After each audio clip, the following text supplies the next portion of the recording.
Havia algum plano durante sua presidência, ou mesmo depois de que o Grupo Odebrecht adquirisse um imóvel a qualquer título para o Instituto Lula ou para esse Memorial da Democracia? Não.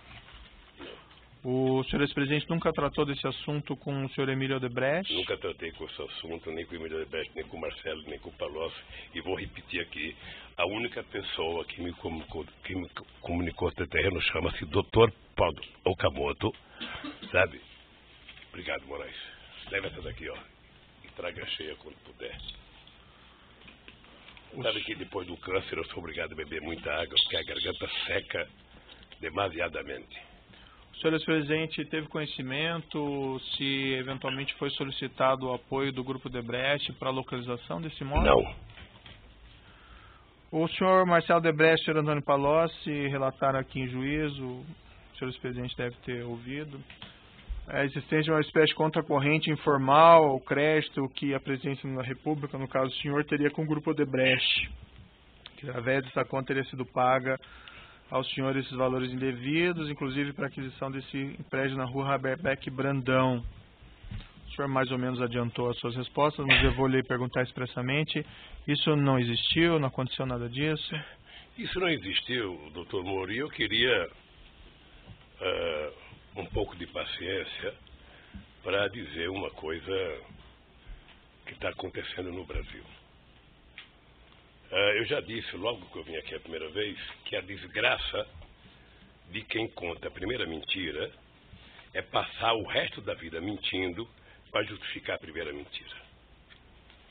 E aquele PowerPoint feito, dizendo que o PT é uma organização criminosa, que o Lula, por ser a pessoa mais importante, era o chefe, que, portanto, o governo do Lula foi feito para roubar, sabe, merecia, na verdade, um processo contra quem escreveu aquilo, a serviço da opinião pública.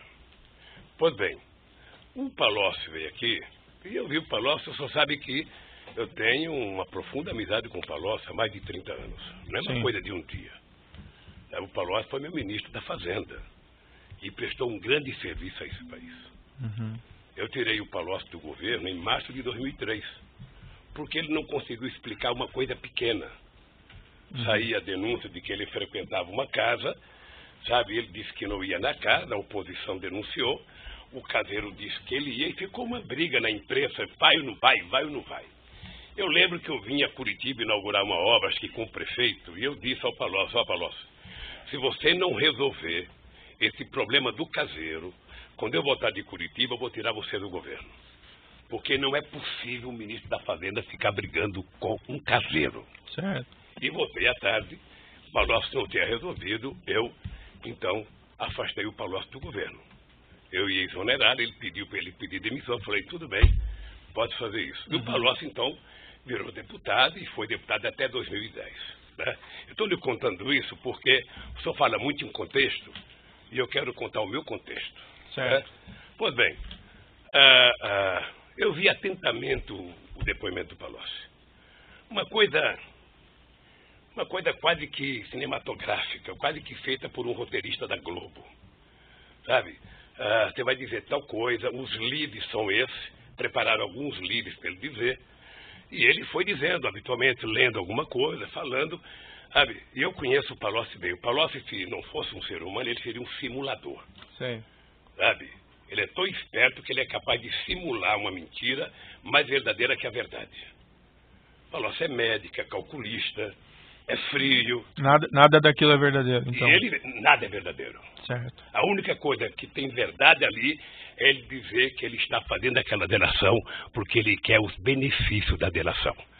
Ou quem sabe ele queira um pouco do dinheiro que vocês bloquearam dele. Certo. É a única coisa. Pois bem. E ele termina o depoimento dele da forma magistral que o Ministério Público queria que ele dissesse. O Lula conversou comigo sobre obstrução de justiça. Eu venho ouvindo isso há tempo. O Delfídio falou a mesma coisa. Certo. Está lembrado? Eu venho ouvindo isso. O José Adelmário também, né? E eu vou lhe dizer uma coisa. Se tem um cidadão que tem coragem de olhar no seu olho e no olho dos meus acusadores e dizer que tem um cidadão nesse país que tirou o tapete da sala para que a podridão apareça, esse cidadão chama-se Luiz Inácio Lula da Silva. Portanto, eu não admito que ninguém diga que eu tento obstruir a justiça, porque eu, se não acreditasse na justiça, não estaria fazendo política.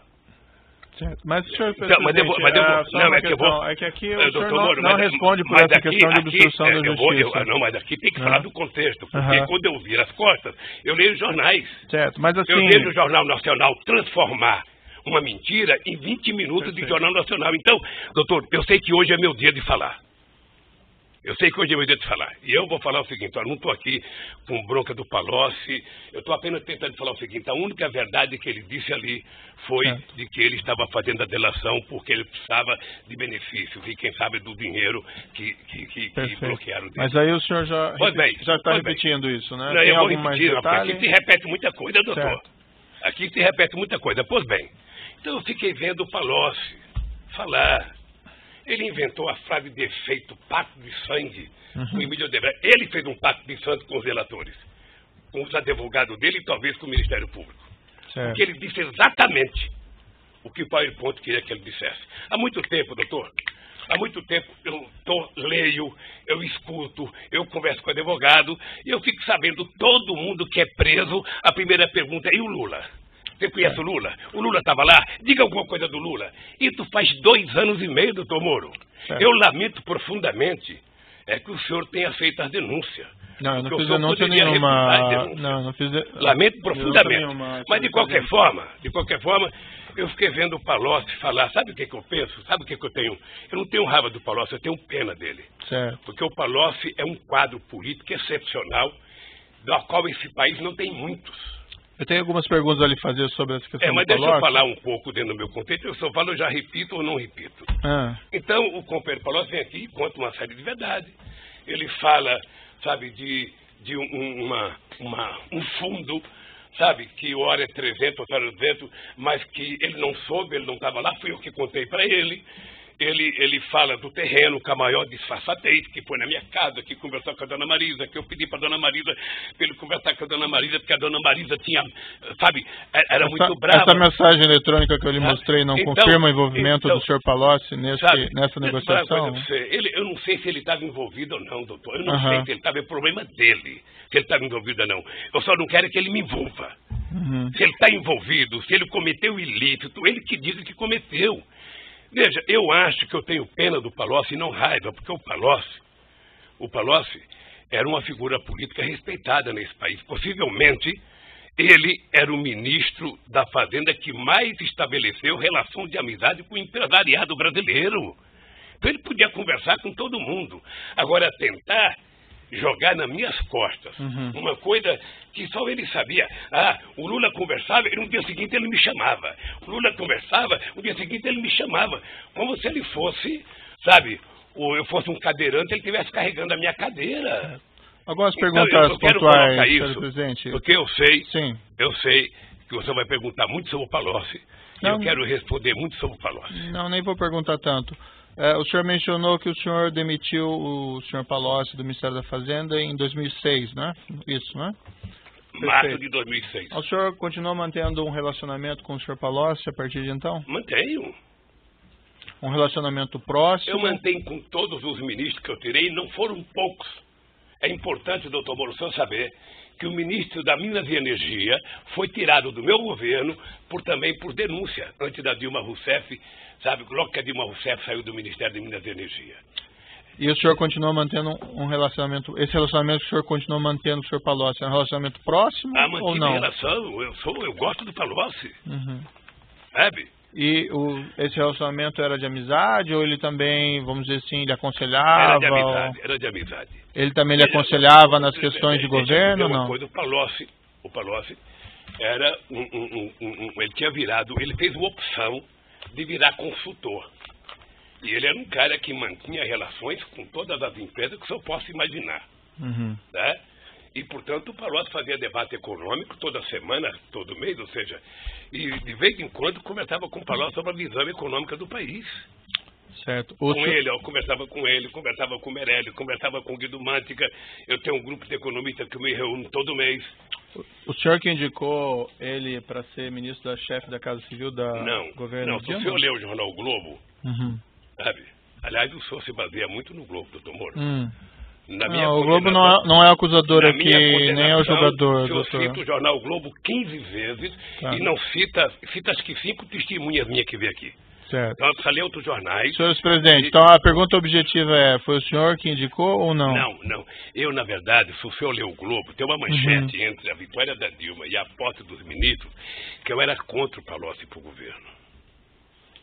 Tá? Eu era contra, mas, sabe, a Dilma indicou e com quem indica a presidente, ele foi lá, ficou um tempo, não sei se 10 meses, 11 meses na Casa Civil.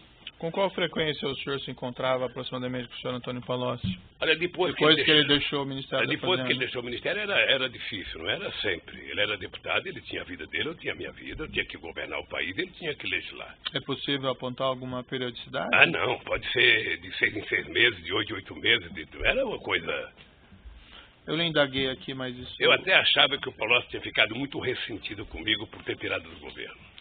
Eu lhe indaguei aqui, mas acabou talvez não ficando clara a sua resposta. Essa mensagem eletrônica que eu lhe mostrei, que faz do senhor Marcelo ao senhor Brani, que é direcionada ao Palocci, falando do prédio instituto, essa mensagem é de 2010. Isso não demonstra o envolvimento do senhor Antônio Palocci nessa questão do prédio do instituto? Eu não sei se demonstra, doutor Moro. Eu não sei se demonstra. Eu sei que o Palocci nunca conversou comigo sobre esse terreno.